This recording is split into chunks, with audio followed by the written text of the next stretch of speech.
Okay. I don't see it. I think if I was looking to improve the team in the transfer window, I'd be that's the kind of position I'd be looking at, like wide left. Where we've obviously got Gary Mackay-Stevens coming in, and I'd also be looking at the centre of the park to replace Beton. To be honest with you, Here's my take on Beton. Beton is the player that's silently just going to do his job. There's not a whole lot of anything he does that's spectacular. I'm And gonna I think counterpoint you there, where okay, like you get certain players where central midfield players who just kind of blend into the game and you don't notice they're there, and you suddenly take them out of the team, you're like, holy shit. And Neil Lennon was one of them. Paul Lambert was one of them. We've had other players, in that caliber where they're tackling and winning the ball all the time, but they're not making like splitting the defense with like massive passes, etc., or like pinpoint passes. They're just passing the ball short and winning the ball. I don't think Beton wins the ball that much. I don't think he defends that well. I don't think he just does that much. I think he's just neat and tidy player that takes the ball into his feet and distributes it short. I don't think he does anything else. okay. Yeah, I mean that's a fair point. That was a fair point 3 weeks ago, and that wasn't yesterday. Yesterday near Baton basically worked as hard as everyone else. He won a lot of balls. He played the ball forward. In fact, the goal that we scored was because Baton won the ball in the middle of the field, passed it forward to Guidetti. Guidetti drops it to Commons, and Commons shoots and scores. So I'm not buying that. I specifically watched yesterday's game to combat anyone saying that he's not playing that tough in the midfield. Now, granted, he did shy out of a couple tackles 3 weeks ago or 2 weeks ago. Not this week. And plus, don't forget, you don't want him playing that role. You have Brown to play that role in the middle, because the last time he tried to do that, he did it against Barcelona, got a red card in 30 seconds.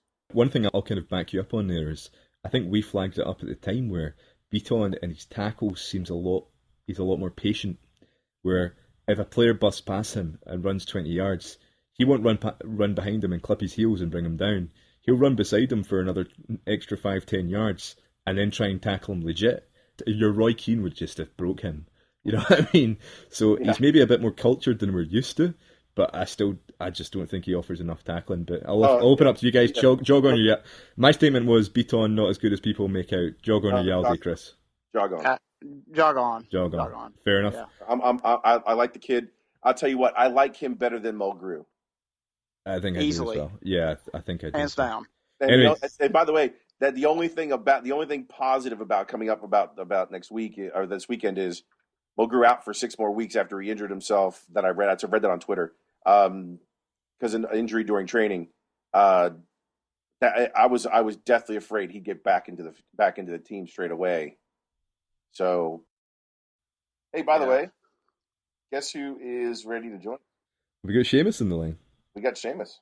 All right, we're now joined in the line by the famous Seamus Cummins of the Plowboys down in Philadelphia. Seamus, how you doing? Good, Paul. How you doing, mate? We're doing all right here. We're excited. Tell us what's going to go down next weekend.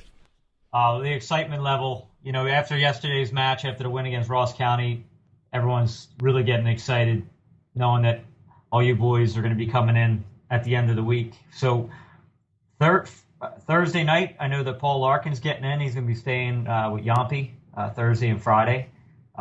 Friday, we hope to start seeing people land anytime after 4 p.m., for the night. I plan on getting down there around 3:30 to start welcoming people into town, and then you boys are going to come and do your show, which we're really excited about. Yeah, it should be good. First live show ever. Starts landing, you boys will be able to be broadcasting what's going on. It's really cool to watch all the banners get hung. Last year you weren't there for that. So we hope to start hanging the banners as the clubs come in. Carney's banner's actually been already shipped to me. They left it down in New Orleans at the Federation convention back in June. So I have that, and I'll be bringing that with me to get that hung up prominently on Friday. So, you boys are going to start your show at 6. John O'Callahan, who's phenomenal. He played a little bit on the Saturday night of the Feile last year.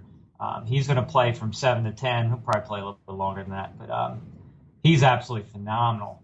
Every place he's in a band called Jameson, and they do more of a Celtic rock. But he's him by himself, he plays, all the party tunes, and he's a really good musician and singer. So he's going to have the place bouncing on Friday night. And after he's finished, people are just going to hang out in the pub for the night, and then everything kicks back off, at a more decent hour this year at 11 o'clock on the Saturday. We're going to go up to the memorial, which you boys have both been to, with another blessing with Father Brady.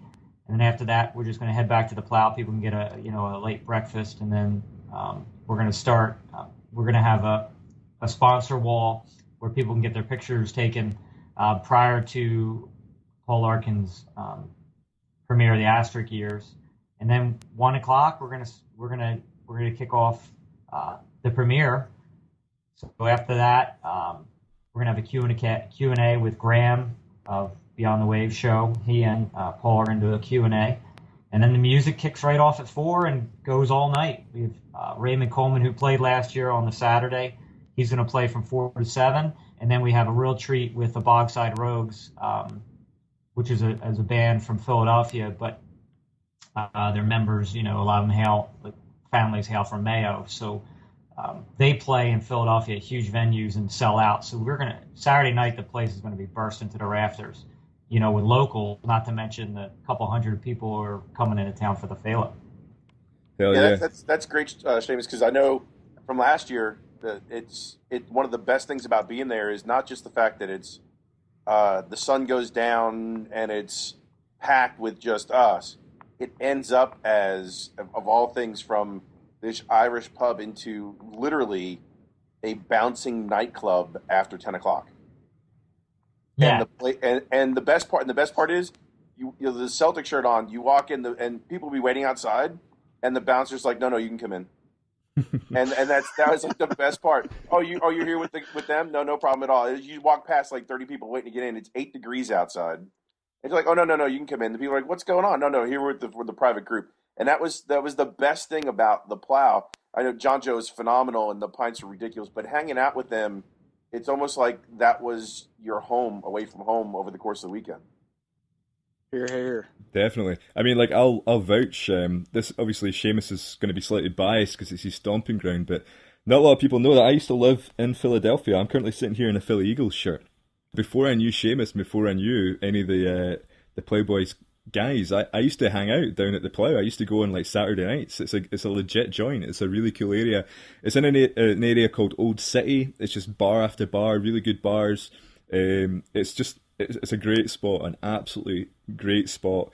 We're really lucky to have a setup down there for Celtic. So Seamus, we can only applaud the stuff that you and John Joe are doing down there. We're really happy to be coming down. We're absolutely chuffed to bits.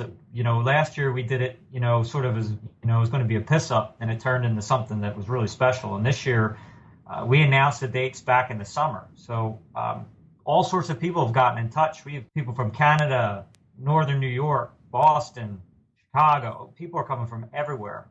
Myrtle Beach and Athens, Georgia, and New York and New Jersey and Washington, D.C. and Baltimore. And people are just getting in touch nonstop. So we're really excited. There's 5 boys. They're called the Porch Boys. Are driving down from Ithaca, New York on Friday morning to join us. And our committee is just phenomenal. We have, John Joe, who works at the Plow and is the barman there, head net barman there, but Fitzy and Swing and Martin O'Brady.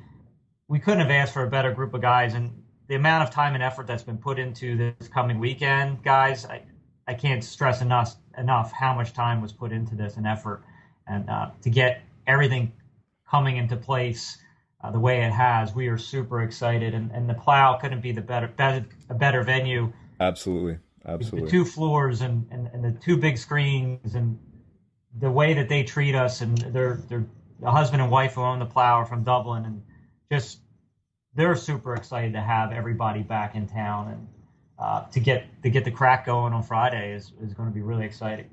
No, it's definitely going to be really, really exciting to go down there. I mean, this whole thing's just snowballed. Last year, maybe, what was it, last October or something, I sent an email out to a couple of guys to see who'd want to do a meetup on the East Coast of America, maybe New York City, Boston, or Philadelphia.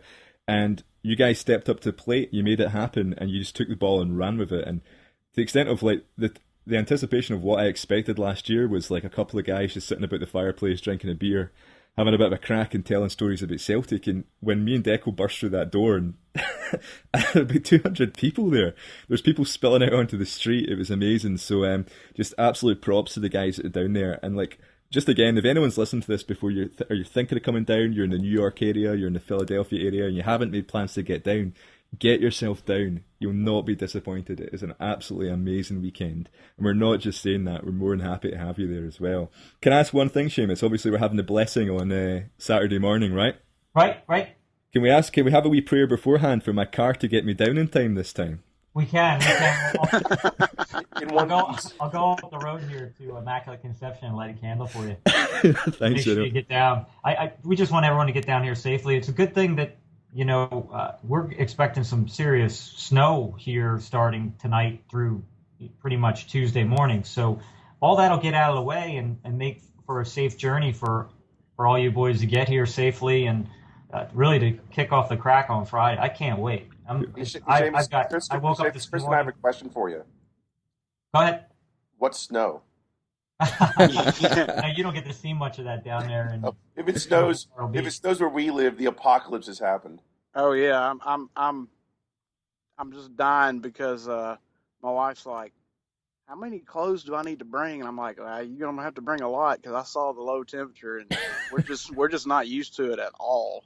Hey, listen, there's a North Face outlet by the house. You want me to stop and get you some stuff, Chris? Please, if you can find like a sleeping bag with legs for my wife, that'd be great. Hashtag layers. Just tell Amanda layers. Layers. I think it was absolutely freezing last year when we went to, and I mean, I live in Toronto, so I know cold. And when we went down to that memorial in the morning at like 7 a.m., and it was just so cold. And it was great. It was really, really, really interesting, really worthwhile time to go down to the family memorial. And I felt very blessed that we all went down and done that. But one thing is, obviously, we went out drinking all night. We drove down, me and Deco drove down at like 5 in the morning, got there about, I don't know what time, maybe 8, 9 p.m. Kept on drinking till about 4 in the morning in the hotel room with the Bronx Boys and Dr. J. You were there, weren't you? Yeah. Chris, were you there? God, yeah. Oh yeah. So was Sean. Sean was there. Shawnee boy was there. Aye, we're drinking Bucky till like 4 in the morning, Yeah. and then like we woke up. We woke up at 7 after 3 hours sleep and went down the memorial. I could barely stand, and it was freezing. I was only in a hoodie. I was in a hoodie and like Celtic top underneath and that. I was meant to be group photographer. I got the camera. I was like, to save doing like a million like iPhone pics, I'll just take it on this really good camera that I've got. And I took this photo and I was like, oh, that's perfect. Great shot. When I looked back on it the next day, it was so blurred and out of focus. It was just like, at the time I thought it was fine, but it showed what condition I was probably in at that state in the morning, you know. So, Seamus, what was your best memory from last year? Oh, I think the best memory was, seeing all these boys come in for the match. You know, we went up to, the morning really started a lot earlier last year than it will this year. And the amount of people first that turned up to go up to the memorial, we had about 40 people that got up out of their bed at the crack of dawn to go up for the blessing at the memorial, and then having the Irish Thunder pipe band come back to the pub before the kickoff of the match against Killy, just lifting the roof off the place, and the singing, and once the music started that afternoon, and just seeing the smiles on everybody's faces, and the camaraderie of people who, old friends and new friends, and just I left leaving that weekend, just feeling blessed that, one, that I was given the gift of Celtic, and two, the Celtic family that all shares this passion and this familiarity with one another. Is just, for me, it was unlike anything that I'd been involved in. Yeah, what's funny is it's not, the best memory of the weekend was my brother lives in Atlantic City, and he drove over Friday night. We went to dinner, and then obviously there was a line outside the Plow, and they let us right in. And as we get in there, it's all the people that you don't necessarily know by face, and my wife calls them virtual friends.